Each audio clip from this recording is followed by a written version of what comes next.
welcome in everybody to the Strange Scapes Encounter podcast, where we find you weird and possibly true stories of monsters, aliens, creatures, and the paranormal. Oh, I screwed that up. Paranorman. What is that?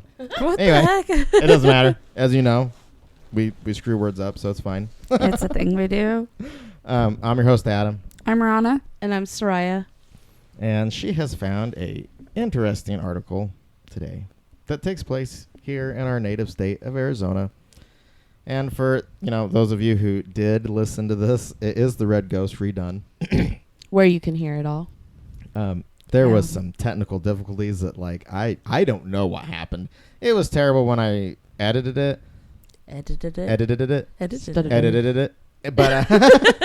But you could still, hear us. It wasn't great by any means. Our mixer board was actually dying in the middle of it. And anyway, when I uploaded it, what little bit of saving grace it had got compressed out of it. Because it does compress the audio file. And it was terrible. We listened to all of them when we post them just to make sure that they don't sound awful. They're not completely unlistenable.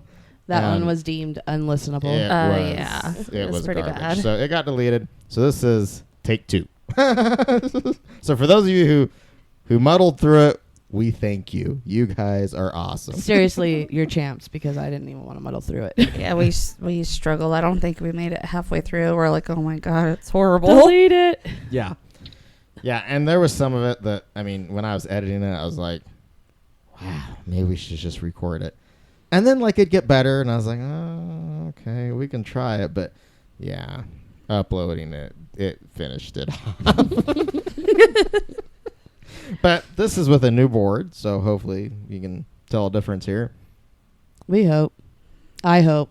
We can hear a difference. Yeah, we can hear a difference, which is good. A All big right. difference. So take it away. The Red Ghost. Dun, dun, dun. Take 2. Yeah, take 2. Okay. So, we are going to talk about the huge cloven-footed creature that terrorized southeast Arizona, and it was no figment of the mind. Yeah, so this was not a spiritual demonization. Wow. That was Those words. almost painful. I just made a new word, I think. I can't even imitate it. Do it again. A spiritual demonization. Don't. I can't even that do was it. it. Try anemone. Anemone. We had a whole His speech lips lesson move over so that. Oh, man. Okay. All right, moving away from anemones. Cloven hoof. Yes, the Red Ghost. Yes. One morning in the spring of 1883, 2 women were alone with their children in a small adobe house on Eagle Creek in the southeastern corner of the Arizona Territory. The men of the family had gone out early to determine how many of their sheep had been slaughtered or driven off by Geronimo and his Apaches in the latest raid through the area. Being left alone at such a time meant a certain danger for the women, since Geronimo might take it into his head to return that way. But to such dangers they had long since been inured. And we had problems with that word the first time. We did, and we still do. And you're an English major, and you still... Okay. Shh. I'm just saying. Doesn't mean that I don't have to refresh on words myself. It makes me feel better, you just got out of school, and you still can't say these things. Oh, whoa. I just got out of school, but I could tell you what, I have never heard of 3rd graders say inerd. Well, there's a first time for everything. I bet if you taught them that word, they'd use it. God help me. In fact, who knows what you know what? You should. They'd use it better than me. And then they're going to go home, and they're going to be using this word, and their parents are like, what the fuck is that word? Where'd you hear that? So, here we go. Spirals begin right off the bat. My favorite word is, yep, there it went. God damn it. Sorry. Discombobulated. Discombobulated. That is so much fun to say in front of 3rd graders. Is it? Discombobulated. Yes. They're just like, what? All right. So back to the red. All right, back to the red ghost. At some time during the forenoon, one of the women left the house to bring water from the spring several yards away in a thicket of willows. A few minutes after she went out, the house dog began to bark and brought the other women to the window. All she was ever able to report about what she saw was that it was red, enormous, and ridden by a devil. She heard screams, but was too terrified to think of doing anything. Instead, she barricaded the door and spent the day in hysterical prayer.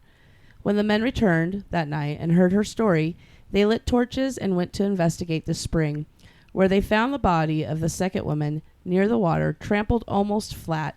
In the mud were the prints of hooves, cloven and twice the size of a horse's. Clinging to some of the willows were long red hairs. And immediately we thought, devil. Devil! Why not? I mean, Satan! Cloven hairy and devil. red. Huh? Hairy devil. Hairy Yeah, devil. well, we Cousin all it. know. Be about the right color, wouldn't it? Well, probably. Mhm, exactly. Yeah. Cousin it's riding whatever that thing is. Humps. Humps. That's a double hump wump. It's Humpty a hump of a Dumpty. gump of a wump. Oh no. But He's Mr. Dr. Gump. Seussing.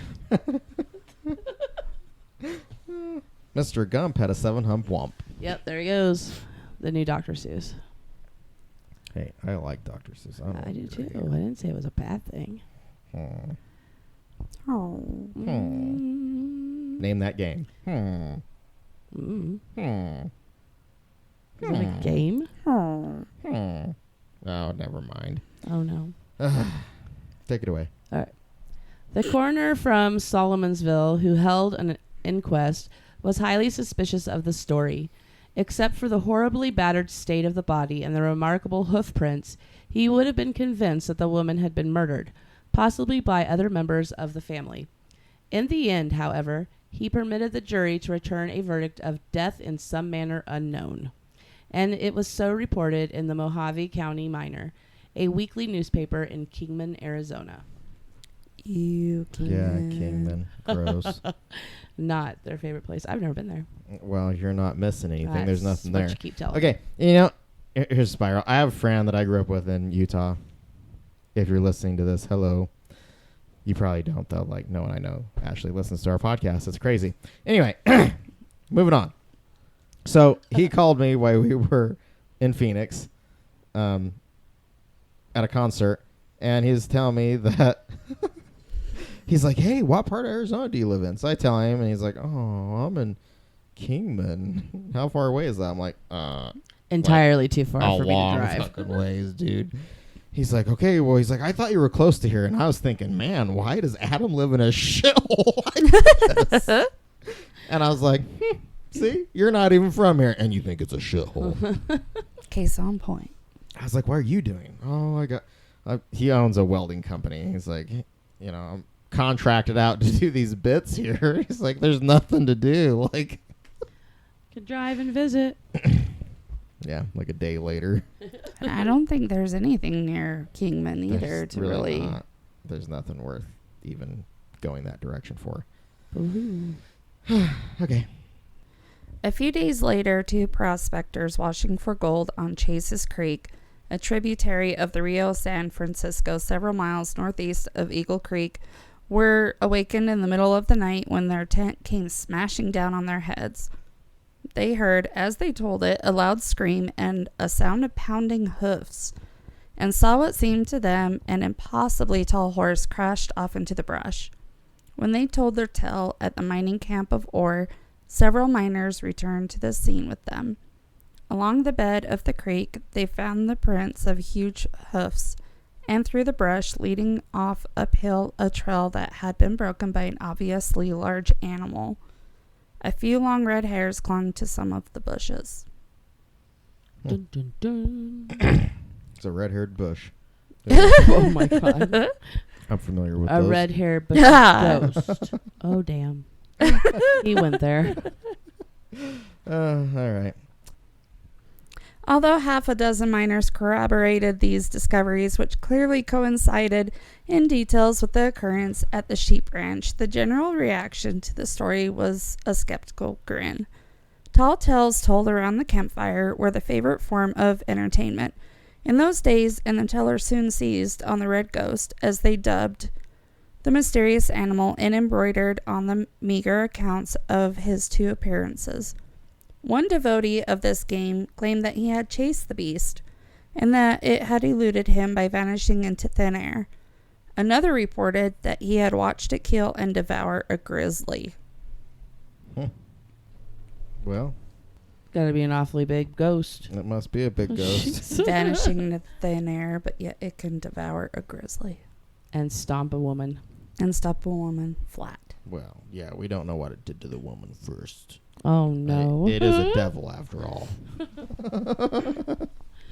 Naughty devil. That was red. Is red, not was red. Yeah. Is red. Exactly. About a month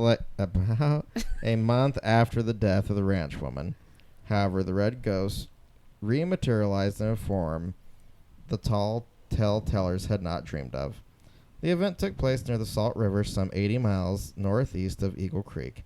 A rancher named Cyrus Hamblin, out hunting for stray cattle, climbed a bare ridge to get a good look around. Across the ravine below him was a tableland covered with dense chaparral? It's a cactus, I think. I'm not from here either. He could barely distinguish a huge reddish animal moving through the brush. Dun dun dun. Oh, my God. Camel running. Hamblin later admitted that despite the deep ravine separating him and the apparition, the hair rose a bit on the back of his neck. But he stayed to get a better look, and the animal gradually worked out into a fairly open space. Hamblin was able to relax. Although the distance was a good quarter of a mile, he recognized the beast beyond any possibility of doubt. It was, are we ready? A camel. A camel. Dun, Dun dun dun. Who knew? Camels in Arizona. Camels in Arizona. I mean, that's really the moral Right. of the Camels story. in Arizona. How did they get there? What did they do? The misadventures of the camel corps. How many other animals are we going to find in Arizona? Well, it's hard to say. It is. This is a very unusual place with very unusual people and very unusual stories. You never know what you're going to see next. It's like Mulberry Street, you Oh, know. my gosh. Zombie cars. To most Americans,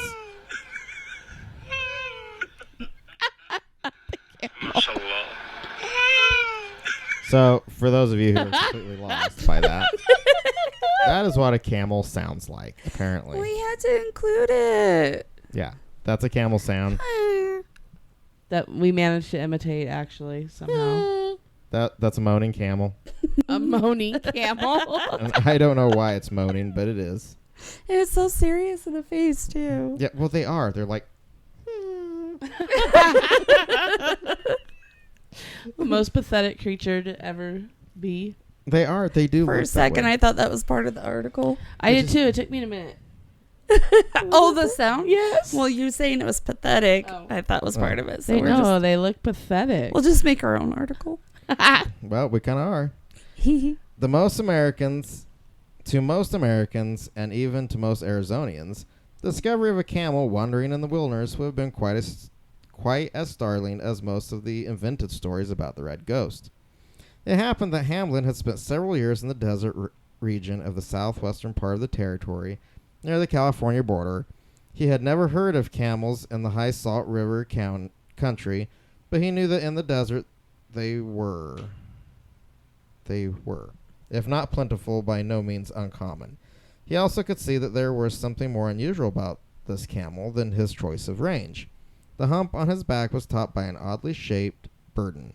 At this distance separating them, Hamblin was unable to see the burden clearly, but he reported that it looked to him like a man, and if it was a man, it seemed quite certain that he was not alive. I just realized that spelling of Hamblin was wrong. Yeah, I noticed it too. I didn't notice it last time. It was like Hamblin. Yeah. It's like that. I did notice that, actually. Believe it or not, I can read quite well in my head. I just as soon as the words It coming out of the Stutters. mouth hole.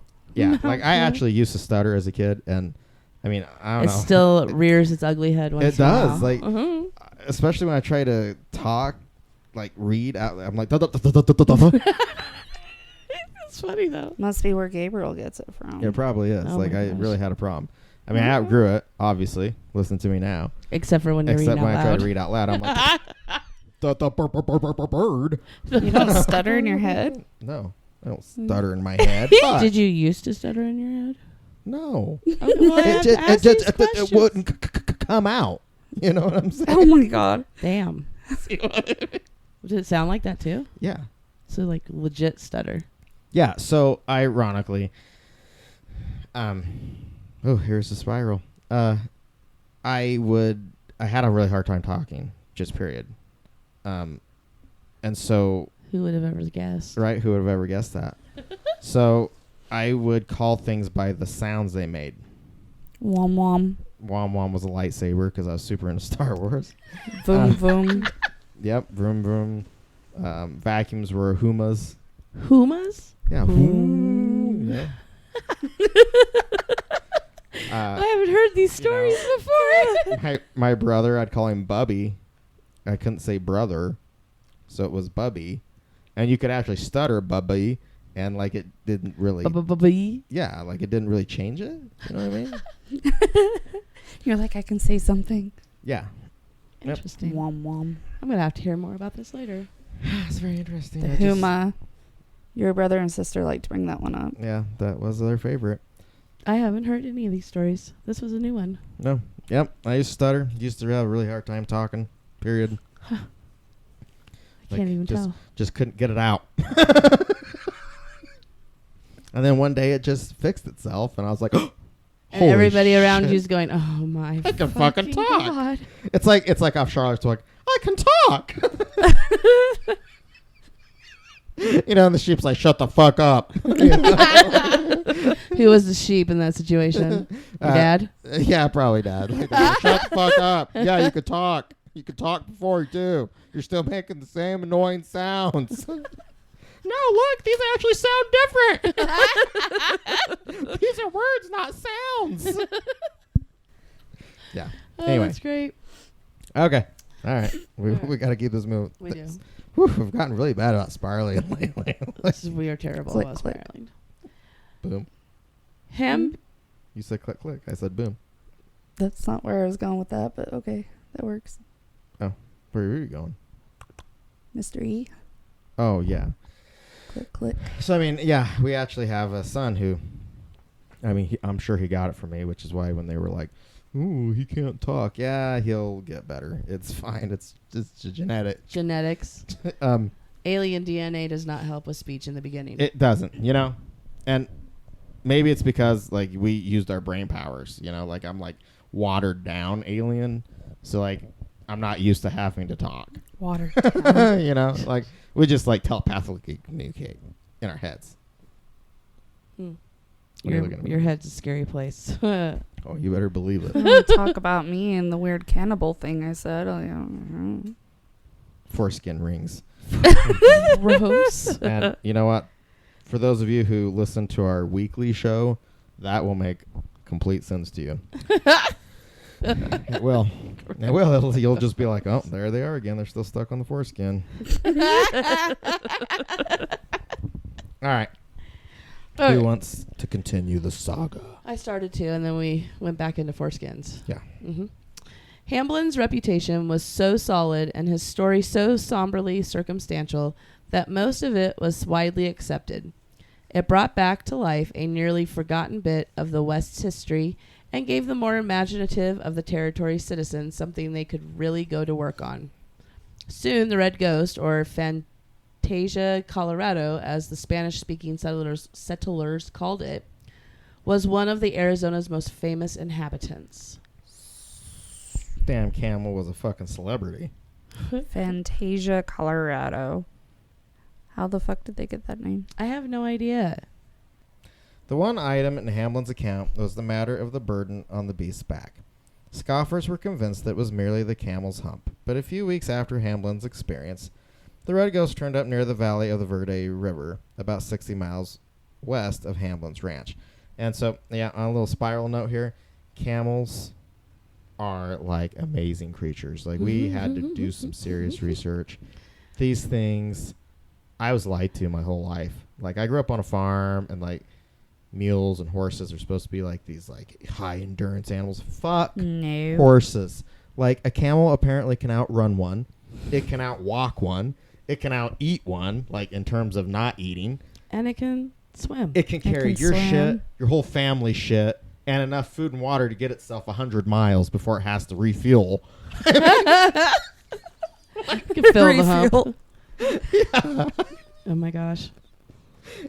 I'm serious. Like these things are freaking amazing. What were we thinking? There's videos of, you know, like in countries where camels are just running around wild, I guess, where, you know, they get hit by a car. And like the car, one was it, sitting inside the car. like, it, unhurt, by the way. It totaled this fucking car, but his head's sticking out the fucking sunroof. You know, he's like making a sound. Pull like, the sound out. Pull the sound out. Gotta do it again. And head sticking out the sunroof. We got a leg out a window. Apparently, he was removed without being hurt and somehow didn't kill the driver. I don't even know How the driver possible. survived I that. I don't know, but because camels weigh a shit ton, just in case you guys were wondering. And then they weigh even more with all the shit they could carry. Yeah, I mean, like when you strap a wagon on your back, The driver's going to die. for reals, they can literally like carry what you could put in a wagon. It's unbelievable, unbelievable.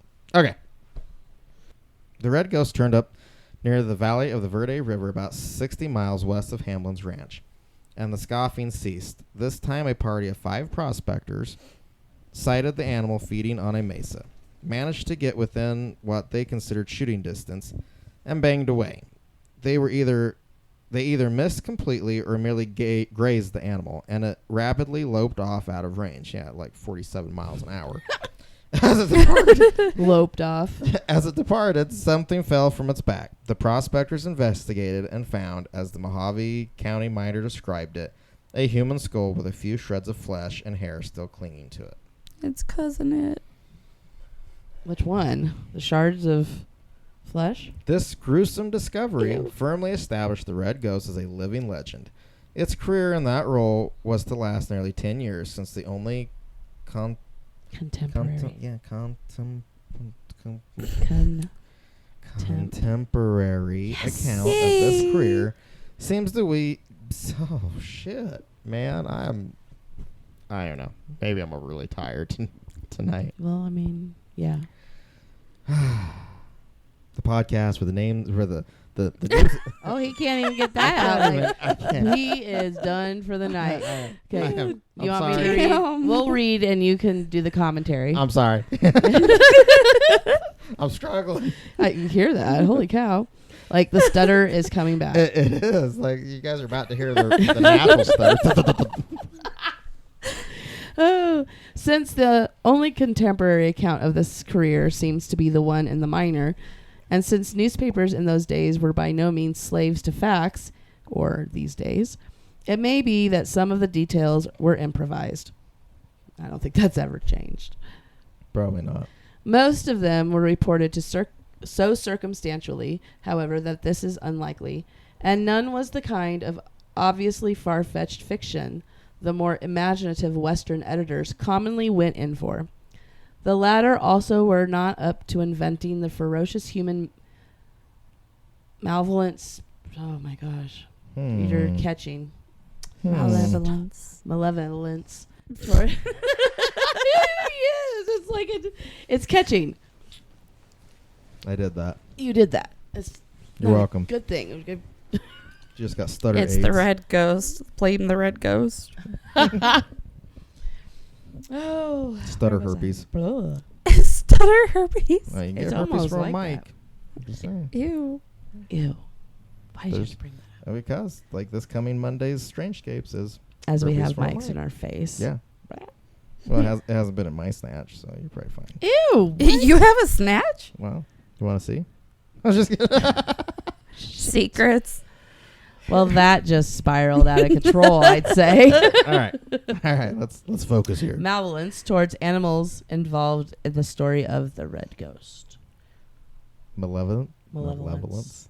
Malevolence. Yeah. See, I could say it. It was just an issue Hmm? in the moment. The ghost's career made a fitting conclusion to the pathetic history of the U.S. Army's first and only Camel Corps. Camel Corps. It just blows me away. Camel Corps. Like, I bet there was posters for this thing. Like, We want you. yeah, some guy sitting For on this Camel like, Corps. majestic-looking camel. You know? Oh like, my gosh. Like, we need you. They leave out the spit, right? Yeah. Oh, shit. Uh-oh. I don't know. I just had this thought. You got the Camel cigarettes. Were they made in Arizona where the camels were found? Ooh. You know what? Maybe. Google, you can't read. Why don't you look that up? Dang, You can't read. that was hurtful. Well, maybe I can't type either. Whatever. That history had begun hopefully enough, if rather belatedly, in March 1855, when President Franklin Pierce's Secretary of War, Jefferson Davis, persuaded Congress.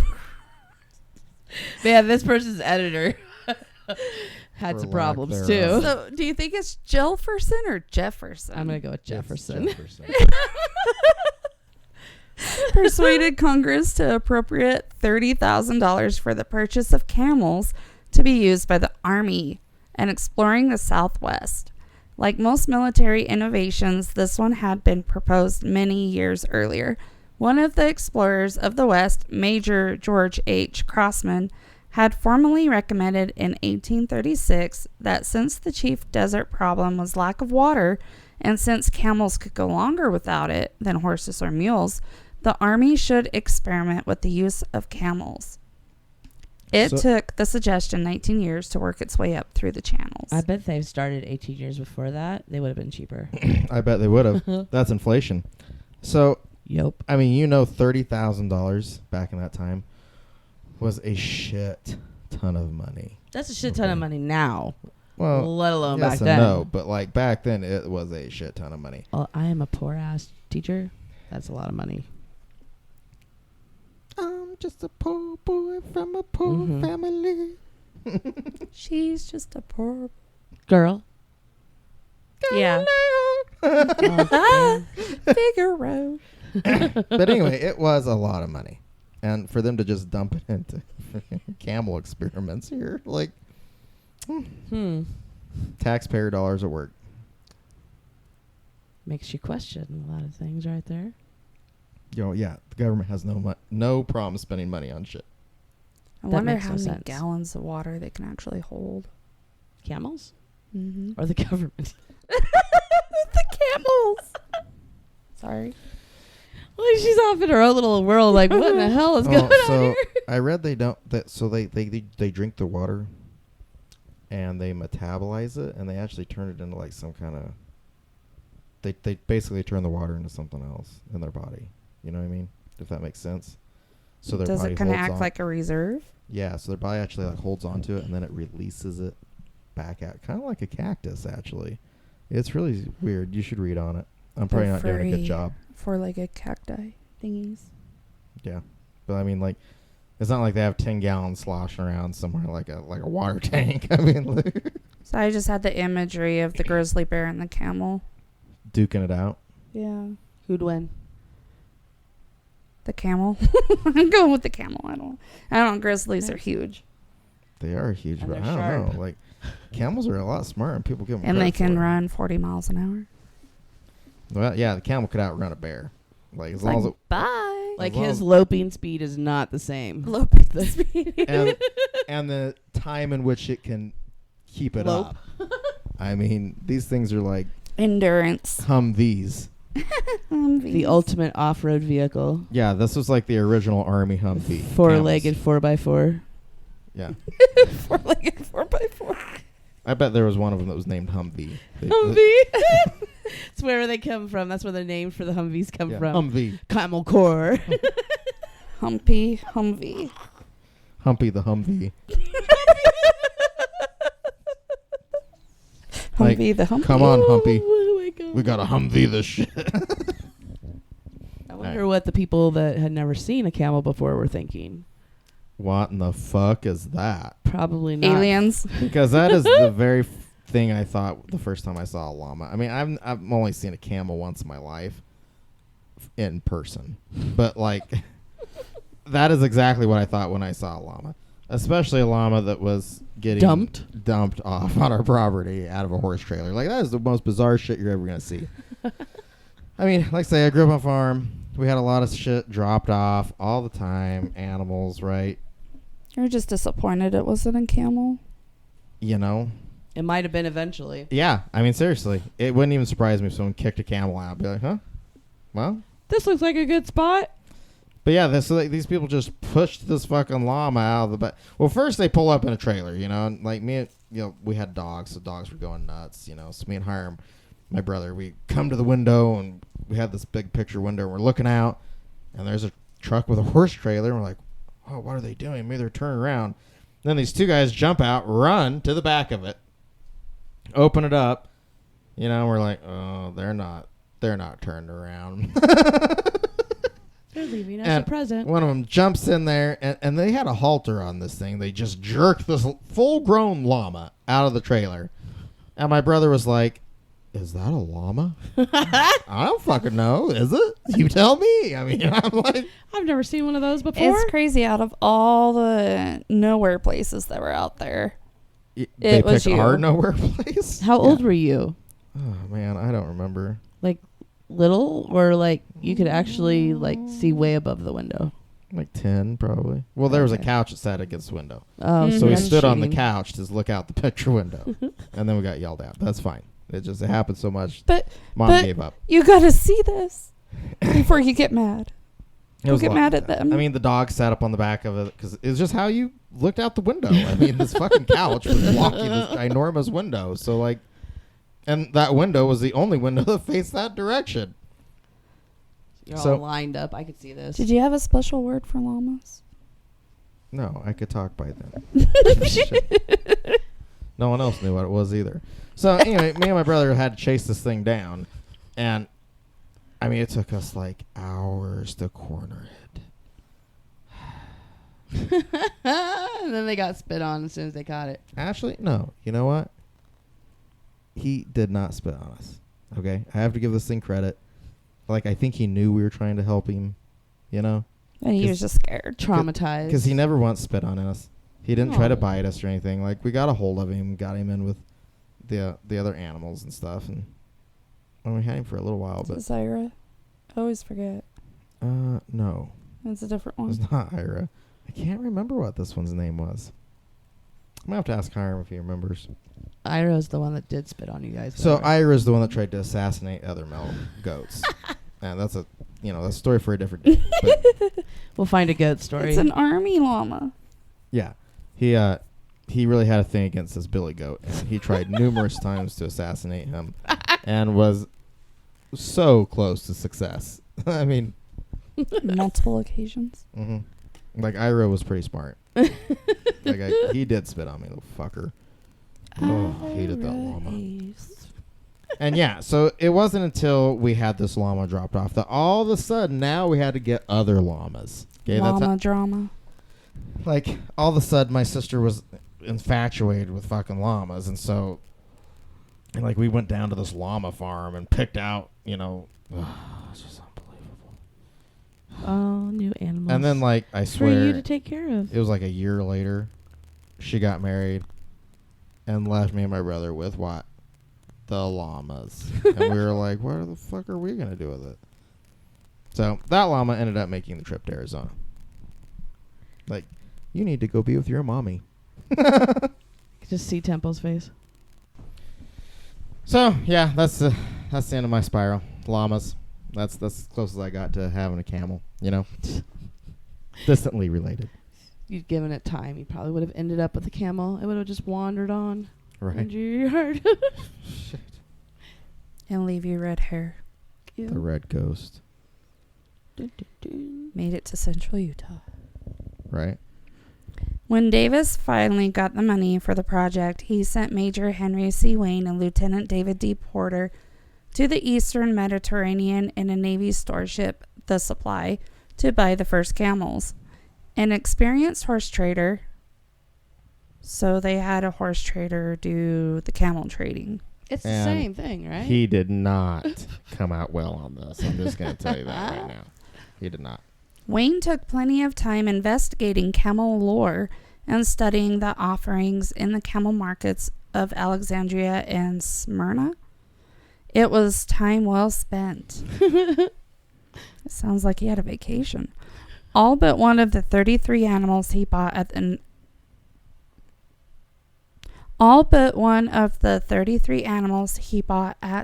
average of $250 apiece survived the tough 3-month voyage to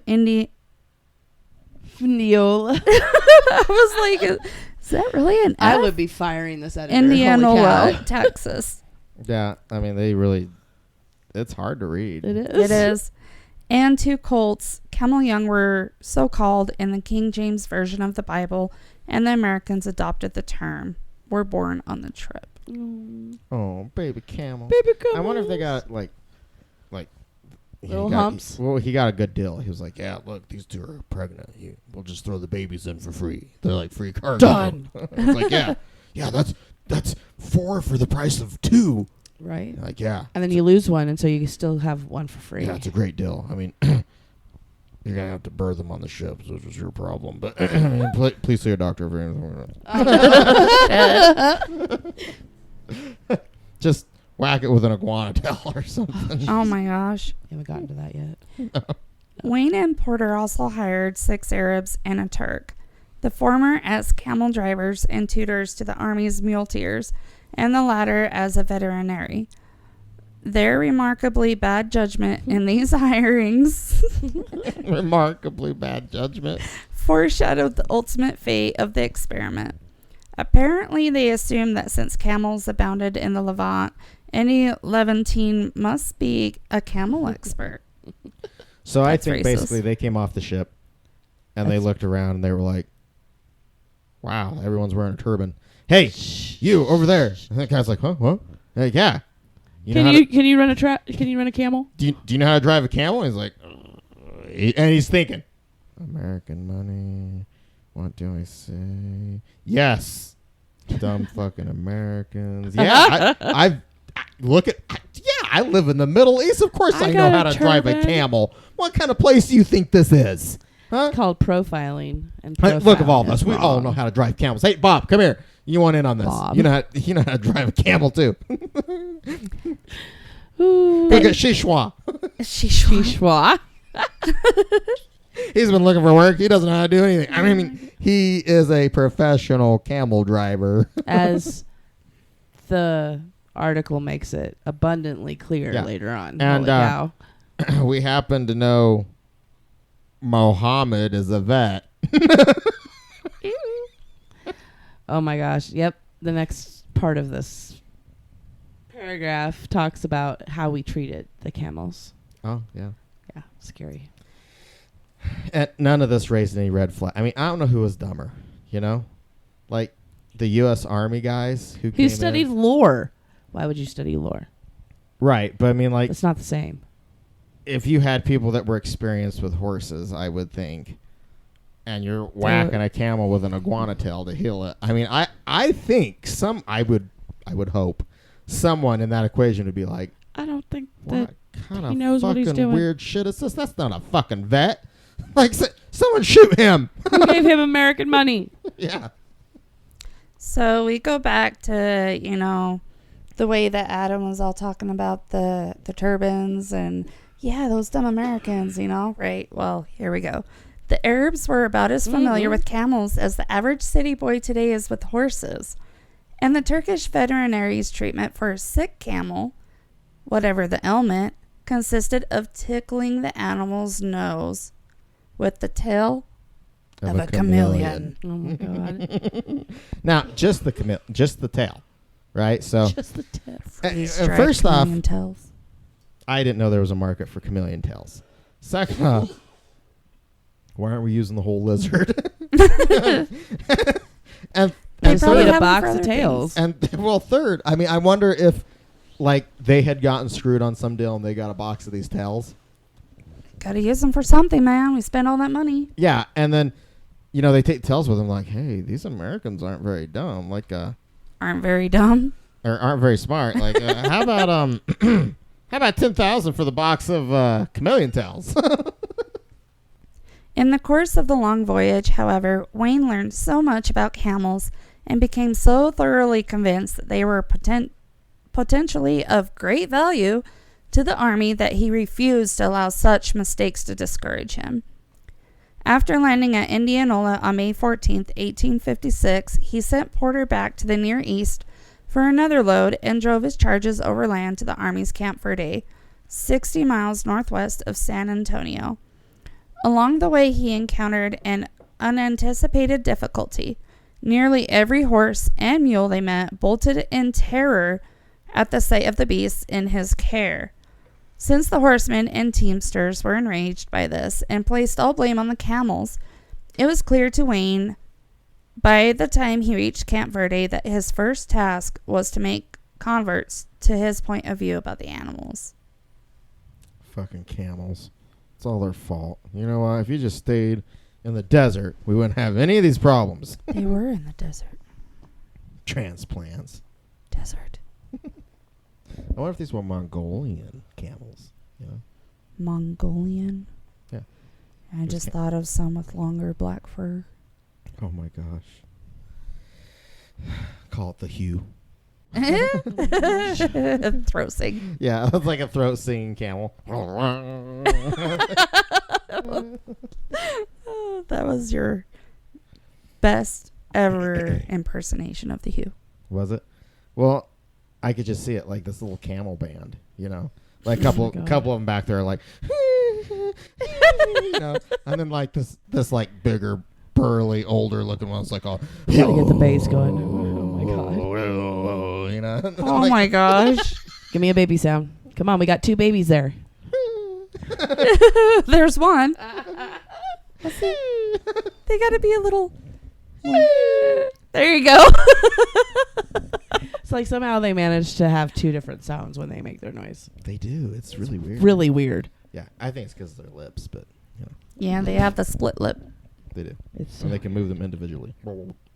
I think so, yeah. They use them like little grabbers. Yeah, they're like fingers. evil. Finger lips. Finger lips? He set up a neat demonstration to that end, assembling several of the already hostile muleteers assigned to the experiment. He led out one of his best camels, commanded it to kneel, and loaded it with 2 big bales of hay, either of which would have been as much as a mule could carry. Wayne then stepped back and surveyed the load as if afraid he might have gone too far. The onlookers muttered derisively that no animal could lift such a weight. Wayne let them convince themselves that he had made a mistake. Then he proceeded to add 2 more bales to the load. The muleteers were incredulous, and when the camel got up and strolled off at Wayne's command, they cheered. It was the sole recorded occasion on which a mule skinner expressed approval of a camel. A camel. Oh, those poor camels. I really do Right? feel sorry for them in this whole thing. Just innocent bystanders. They really were. Like, they really got the shit into this stick. Wayne's only real convert was Lieutenant Edward F. Beale, one of the West's most colorful heroes. Beale's original commission was, oddly, for a man identified chiefly with the western deserts in the U.S. Navy, in which he had enlisted in 1836, at the age of 14. In 1846, he and Kit Carson had rescued the U.S. troops besieged near San Diego by crawling through the Mexican lines to bring help. Another of his famous exploits had been carrying the first gold from Settlers Mill in California overland to Washington, D.C. During and after the Civil War, he was to serve as a Union general and as minister to Austro-Hungary. He was the sort of man to whom new ideas appealed, and having resigned his Navy commission in 1851 to devote himself to Western explorations, he accepted, at Wayne's urging, an Army lieutenancy and appointment to the Camel Corps. Like, welcome to the Camel Corps, son. Camel core. Gosh. I just can't get over it. No, it's just bizarre that it's a real thing. Was a real thing, is a real thing. It probably still exists. who Like- knows what they're doing now? None of us know what they're actually doing. They're probably using camels to pull UFOs around in the desert. Oh my god. Well, we spent the money. We might as well put it to use. Shit. Like, this thing's going to fly one way or another. Slap that camel's ass. Run. We could pop the clutch. Yeah. Run faster. After several months of training with the camels, Beale was assigned to survey a route from Fort Defiance, New Mexico, to the eastern frontier of California, across the deserts of New Mexico and Arizona. For the expedition, he chose 25 of the best camels from Wayne's herd and from the additional 44 brought in on the second trip by Porter. By the time he had completed the survey of what is now approximately the route of the western half of the famous highway US 66, he was convinced that the camel was the solution of the Southwest transportation problem. So, I mean, Route 66 was scouted out by camels. So Camel Corps left a legacy. My admiration for the camels increases daily with my experience of them, he wrote in the official report of the survey, which he submitted in the spring of 1858. True, in his report, Beale allowed his affection for the animal to influence him. He had become so fond of camels that he even learned a bit of Arabic on theory that they might be homesick for that language. Because they speak Arabic. Because all camels are born speaking Arabic. We know this. Profiling. There like- we are, profiling. They got little turbans on. Do your little camel impression with the Arabic accent with the... Do it. Don't tell me what to do. That's the wrong accent. You know, I bet that's exactly what camels sound like in their heads. It's like, don't tell me what to do. I'm gonna drop this load right on you. Yeah, they will. They have. I'll sit on you. They do have attitude problems. They do have an attitude problem. It's just looking you up and down like, What are you gonna do? What are you gonna do? Well, chewing its cud. yeah, Come on, Tiny. just side eyeing you, as only a camel can side eye someone. Get closer. Just chewing slowly. Oh, there's the ass. That's a terrible sound. All right. So what else do camels do? Well, I'm working on it. I've lost my spot. Oh, here we go. One big white camel, which stood 8 feet high at the hump, and which he called Saeed, was his favorite mount, and he gave it more care than most frontiersmen gave their horses.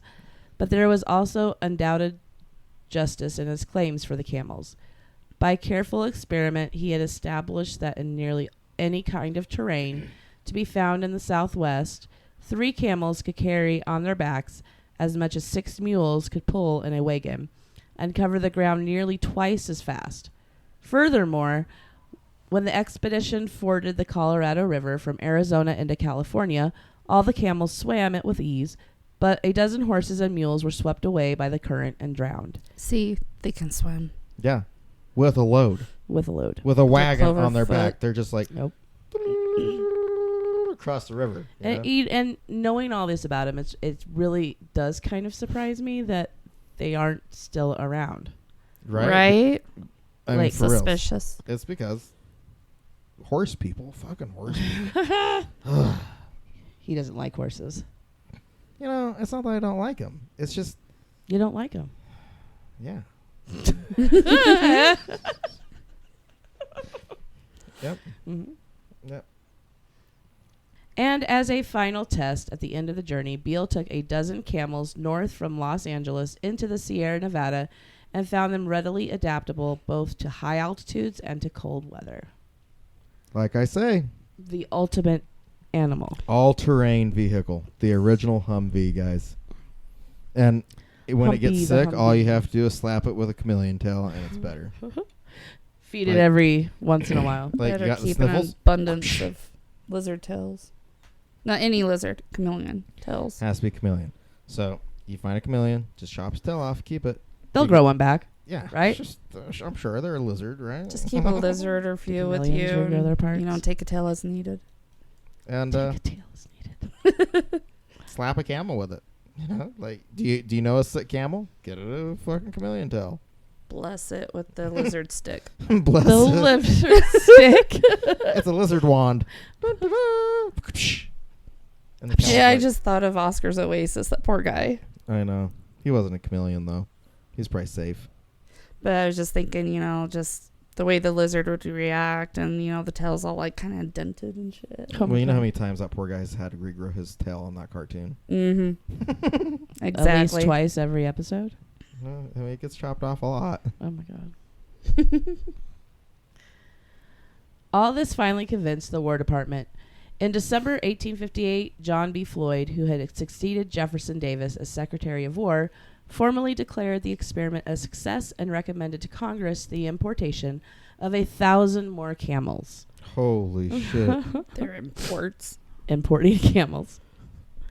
By then, however, Congress was too busy with the preliminaries to the Civil War to give the matter any consideration. This was fortunate for the animals that might have been brought over, since the camels already on hand were finding themselves strangers among men, for whom strangeness justified utter barbarity. Isn't that just human nature right It there? really is. Like, Humans sums it up. are terrible. Barbarians. No, the word barbarian actually just means not Greek. You know that, right? Oh, so we're all barbarians here. Yeah, it is a Greek word. And it was for people that weren't Greek. It didn't, I mean... So when kinda- did it make the change over to what it means to us now? Well, that started with the Romans. So, the word originated, I believe, I mean, any of you guys who know more than me, feel free to leave it in the comments. But from my reading, it was a Greek word, and it just meant that you weren't Greek. It wasn't necessarily a bad thing. You just weren't Greek. And then the Romans kind of twisted it into kind of a slang for Bad. bad. Yep. And then it just kind of went downhill from there. Romans were thieves. Probably had camels too. And Mm. lots of chameleon tails. Can you imagine, like, camel infantry? Oh my Or gosh. cavalry, I mean, like a herd of 1,000 camels thundering down. I mean, Ew, I I mean, wonder these what Loping. that'd sound No, like. not They're thundering. loping. Loping. They would be I mean, loping. these are big fucking animals. Yeah, like the ground would shake. Their lope would be heard for miles. Maybe they have those like soft, cushy cloven feet though. Okay, so, so then like, it might their be the lope quietest could, charge you've ever heard. the lope my that gosh. you could fill 100 miles away. Yeah. How's that? Better? Yeah. Better? Okay. Major Wayne and Lieutenants Beale and Porter seem to have been very nearly the only Americans who understood and valued the animals. And when war neared, all three were transferred to duty in the eastern part of the country. They left behind only three others who had any appreciation of the camel's potential usefulness. These were three remarkable Levantines who had been signed on by Lieutenant Porter during his second and final camel buying trip to the Near East. All of them apparently knew at least a little about camels when hired, were able to leafry You're able to. Leafri more. I don't know if that's another typo or just a word I don't know. No, I don't know that word. And eventually became the Army's most... Learn. We're able to learn more. Oh What wow! the So they fuck? Yeah, all of them apparently knew at least a little about camels when hired, were able to learn more, and eventually became the Army's most expert camel handlers. It's a typo. That's a typo. Yep. Holy fuck. Thank you, third graders. One was a Turk. One was a Turk named Elias, who ultimately settled across the border in Sonora, and whose son Plutarco Elias Calles was to become Mexico's president and strongman in the Hi, guys. The other two, George Zaralampo, a Greek, and Haji Ali, a cheerful Arab, who came to be known affectionately as Hi Jolly, stayed with the army for many years and tried repeatedly to convince others of the camel's value. They had little success, but Hi Jolly became so widely known and so closely identified with his charges that Arizona officials eventually erected a commemorative monument over his grave and topped it with an effigy of a camel. Where's this guy buried at? We should find it. I think it's in the other article. Isn't it in Yuma? I don't remember. I think it's in Yuma. I'm pretty sure it's where he landed and stayed. That's bullshit because we've driven through Yuma a few times. Yeah, we I actually see have a it. second part of this podcast already recorded because this is take 2 of this one. And it's about Hi Jolly and the, what happened to all the camels that came to Arizona and why there is no more camels anymore. Well, and I have another article that actually talks more about Hi Jolly's life before and after Camel Corps. You can't even say that with a straight face. You know that? Camel Corps. Camel Corps. We need to get little badge thingies. Just say Camel Corps. Just stickers. I know. I should print some. You should. I'll print some Camel Corps We can stickers. put, That is so I hilarious. might put that on my car. Like, I mean, I don't plan Camel on Corps? defacing it at all, but I might put a Camel Corps sticker on it or a magnet. Because it's just funny. so Exactly. we Nobody's should gonna know. sell them on our merchandise store Heck for yeah. Streetscapes. Camel Corps stickers, guys. They're coming. Are we going to make it look kind of like the effigy? Or the red ghost. Like, it'll It's the be... same thing. No, Mhm. I'm talking about like a half dead guy hanging off of it. Okay. So I got Camel pictures Corps. for that. I got We want pictures. you. Yeah, this is how you end up when you join Camel Oh my Corps. gosh. Or, you could do the, is it Uncle Sam, that poster, and put a camel want there you. instead of him Yeah. Camel's like, we need you. with his little cloven hoof, like Yeah. trying to point. There's a picture of the monument they erected.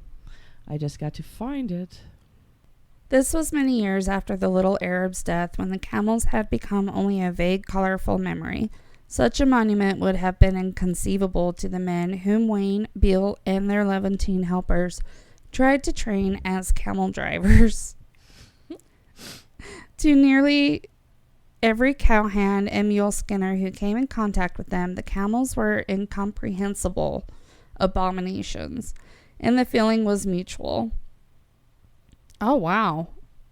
It's literally a pyramid with the A tree camel topper on of a top. camel. Like, we could totally make a picture that looks like that. It looks just like the camel on the cigarettes. And it's quartzite. And I don't know what that is in comparison to Yuma because I'm new here. But Quartzsite, Arizona. yeah, it's in quartzite. Oh, no, we'll have to see. Never heard of it. I've heard of it. I'm just not sure how far away it is from Yuma. We'll have to find out. Camels are among the most thoroughly domesticated animals, but they take knowing. To their North African and Asiatic owners, they are of such value that they are treated with care and respect. Unlike the horses, mules, and cattle to whom the southwestern cowhands were accustomed, they have highly effective means of retaliating when they do not receive such treatment. I will sit on you. Yeah. Uh-huh. I mean, they have fighting teeth. They spit. They kick. Dude, it's like the cousin to Cusco, Yeah. Cusco. the Emperor's New Groove. Oh, the gotcha. llama. Gotcha. It's been a long time. You're Oh, like, "Wait, damn. what?" It's been a long time. We need to come up with a good name. Cuscotopia. Name for the camel? Yeah. The one that you were going to make into a sticker? The legend of the old-time cowboy's affection for his horse is in large part a Hollywood invention. Owen Wister included in the first draft of one of his stories an incident in which an enraged cowhand gouged out the eyes of a horse. He was begged by Theodore Roosevelt to delete the scene, not because it's unrealistic, but because it might encourage cruelty to animals. Even sane riders often brutalize their mounts unmercifully. And mule skinners were so called with good reason. They were quite capable of removing bits of the animal's hides with the weighted whips they used. But when anyone tried to treat camels in this way, he got back as good as he gave. There were many repetitions of a little set to which took place at Camp Verde in Texas soon after the first camels arrived. So dealing with these camels is often like dealing with a teenager, it sounds like. Yeah. You tell me I can't do it, I'm going to show you I can. Yeah. Well, they actually have really good reflexes. I was watching some videos of them about. This article just opened up a whole new world for you. It did. I mean, I really delved into the world of camels because I was like, man, I just never knew they were like so versatile. And to think you were so bored in the beginning. I know. I was. You were. I was like, oh, it's another fucking ghost story. Yep. Don't hear enough of that around here. This one with a spin. One of the army muleteers was practicing loading a camel and piled on too much to suit the beast. It groaned and complained in the usual camel fashion. It refused to rise. The muleteer kicked it in the belly. The camel turned its head and spat full in his face a huge and foul-smelling wad of cud. Ew. Barf. Wild with rage, the muleteer grabbed a club and swung at the animal's head.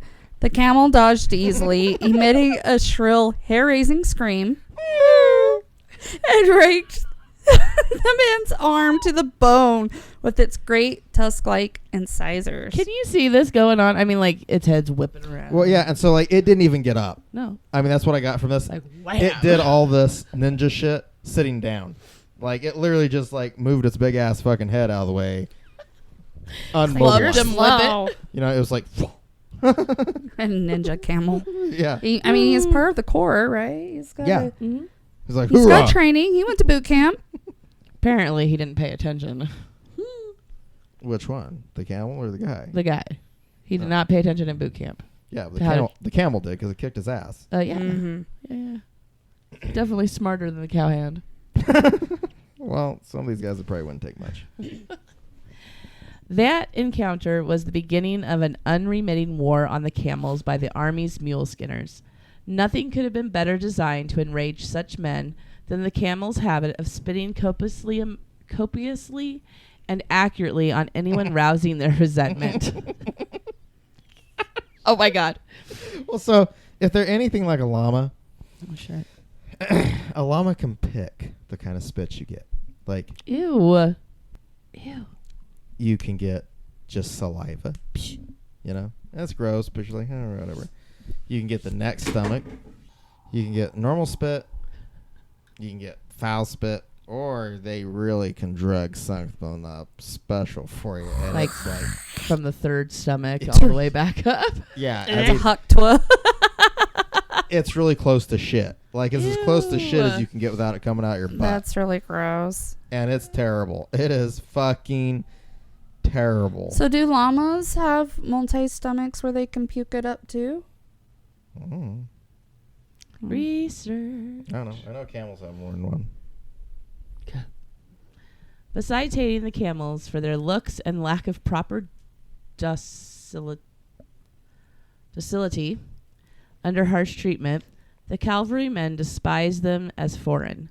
This is ironic because camels were American for millions of years before any member of the human family showed up in this hemisphere. The whole camel family, like the horse family, evolved here and spread to the eastern hemisphere via the then well-traveled land bridge from Alaska to Siberia a mere million years ago. One species of true camel persisted in California until 15,000 years ago, and the South American branch, which includes the llamas and vicunas. Yeah, I don't know what that is. Weird. Hakuna Matata. No, I don't think it's that. Still flourishes. Some of the latter are the only members of the family still persisting in the wild state. All the old world camels having long since submitted to the domestication process that began before the dawn of history. So we got old world camels and new world camels. Apparently. Well, it sounds like to me they're just old world camels. Apparently they were American too. Yeah. Who knew? And we're trying to talk to them in Arabic. Because, you know, they miss home. That's where they're from. Well, according to this article, they're from America. Well, not those ones. Those ones were from Arabic-speaking areas, and I'm sure they spoke Arabic fluently to each other. They must have. In between spits and... Yeah. By the time of his transfer to the east, Lieutenant Beale had come to realize that the men's attitude towards the camels was the chief obstacle to his plans. Because he had become fond of the animals and had learned how to handle them, he knew that they could be, as he phrased it, so quiet and docile that frequently we forgot they are with us.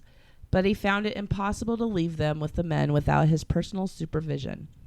Even harsh punishment of teamsters caught mistreating the camels had little effect. The Americans of the class who seek such employment, Beale wrote in a letter to Floyd, are totally unfit for it, being for the most part harsh, cruel, and impatient with the animals entrusted in their care. He advised hiring Mexicans to manage the beasts. They can get shit done. I don't know. I guess they know camels better. I don't know. I'm not even gonna weigh in on this. Like where I grew up, I knew a lot of people, a lot of Mexicans that had horses and rodeoed, and I don't know if they're any better than white people. I'm just saying. Probably not. Yeah, I think it's just people. All it's of just, them. It's just humans in general, really. Fair enough. But Beale soon was transferred, and his suggestion was ignored. His departure actually ended the experiment, although the Army took a while to make abandonment of it official. When he left, the camels were scattered among military posts from Texas to California, and the men unwillingly in charge of them had little trouble arranging for their escape, a few at a time into the desert, when the project was formally abandoned in 1863. Those left to be auctioned off in California numbered only 30-odd. Holy shit! From like the original, what was it? Over 1,000. Yeah. Because they had 1,000 more shipped in after the initial. I bet it was closer to 2,000 then. 'Cause Probably.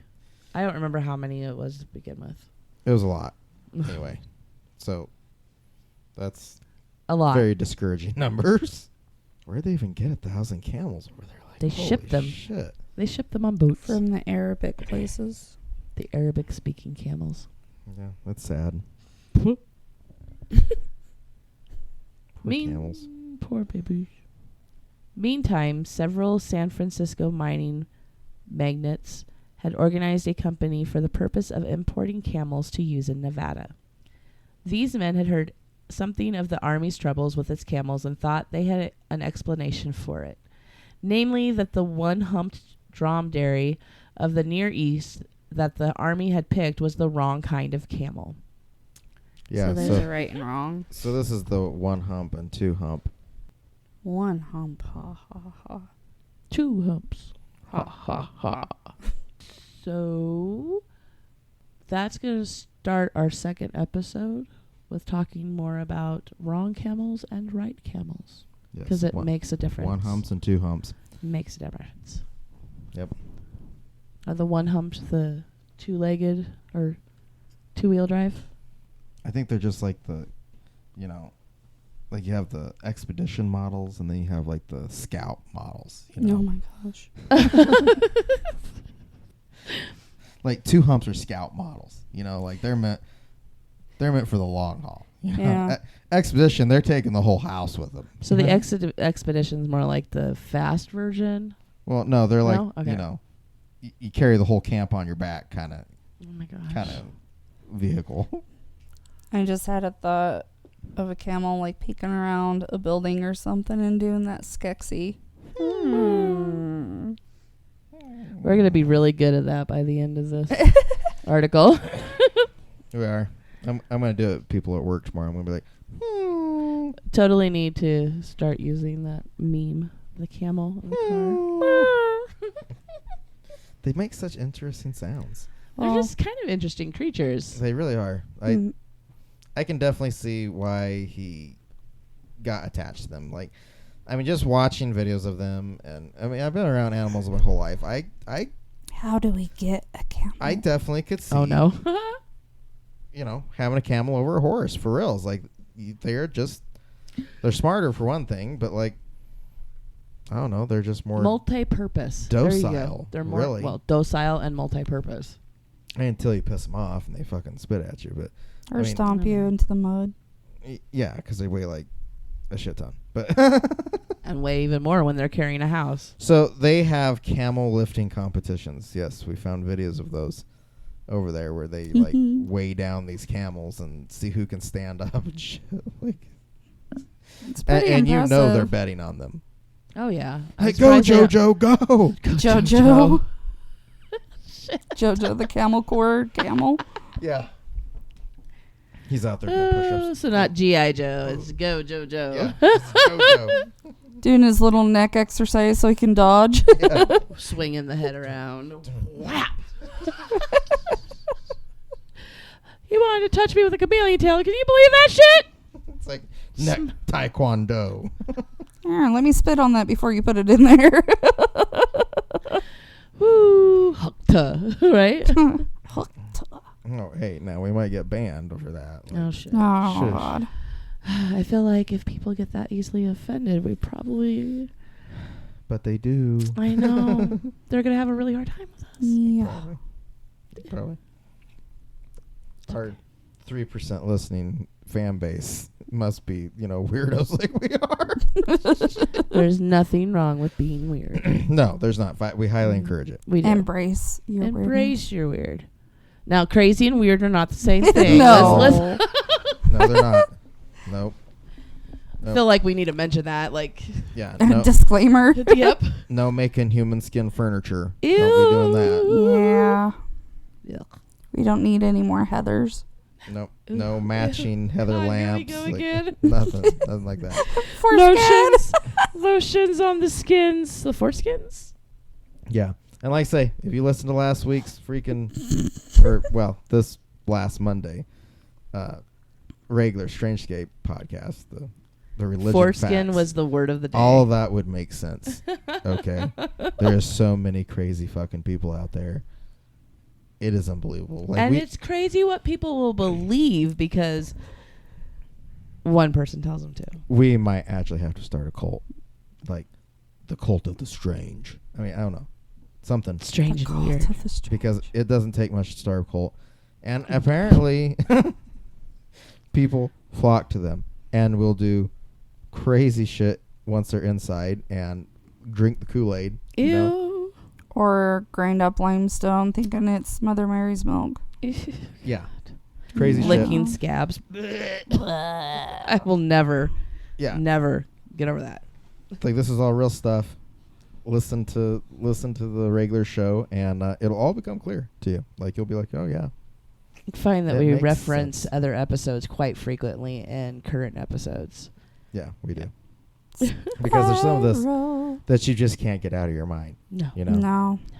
Like people that lick scabs off other people, like that's just really fucking I couldn't even imagine on purpose. wanting to be Well, the it still person that had that confuses job. me why it had to be a saint, a female saint. Well, nobody wants to get Saint. licked by A dude. a dude. Yeah. I mean, girls Everybody don't. wants to be licked by a girl. Yeah, girls don't even want to be licked by a dude. Like, what are you fucking Ew, talking get about? off me, creep. Yeah. Like some random girl can lick you and you're like, oh, that was weird, but not completely unpleasant. Here, Sister Margarita.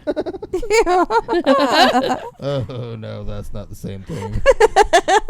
Oh, I picked the wrong drink, didn't I? Yeah, you did. Come here, Sister Hot Damn. Damn. No. No, I can't drink that stuff. I'll throw up. But Well, thank you for tuning in to our Strangescapes Encounter podcast. which is equally as strange. It is. Mm-hmm. We've got some really good ones coming up that are released next month, I think. We recorded them already, but they're good. They should be interesting. And we've actually got some episodes in the works that are going to be even better. So it'll be good.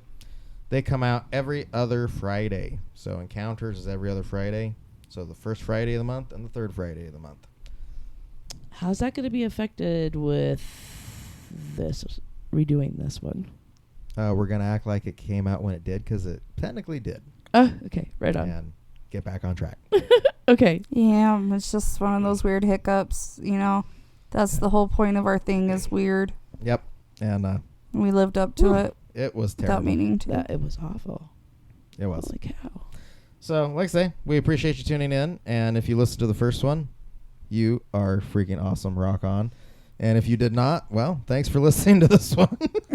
And if you listened and understood the last one, like, you are a genius, are man. a badass. Like, I don't even know. I couldn't even listen to it and understand it. It was terrible. It was. So, yeah, like, subscribe, and until next time. Until next time. Bye.